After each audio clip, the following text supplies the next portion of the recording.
ಘಂಟೆಯಲ್ಲಿ ಮಂತ್ರಾಕ್ಷತೆ ಮಂಚಾಲಯ ಮಣ್ಣ ಕಣಗಳಲ್ಲಿ ಮೂಲ ರಾಮ ನಿನ್ನ ತಂದೆ ನೀನೆ ನಮ್ಮ ತಾಯಿ ತಂದೆ ಸತ್ಯದ ದೀಪ ಹಚ್ಚುಬ ಕರುಣೆಯ ಕಿರಣ ಚೆಲ್ಲುಬ ರಾಮನ ಸಾರ ತುಂಬುಬ ಹನುಮನ ಶಕ್ತಿ ನೀಡುಬ ಬೃಂದಾವನದಿ ನೆಲೆಸಿದ ಪೂಜನೆ ನಿನಗೆ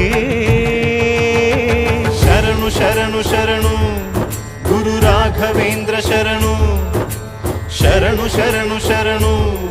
ಗುರು ಸಾರ್ವಭೌಮ ಶರಣು.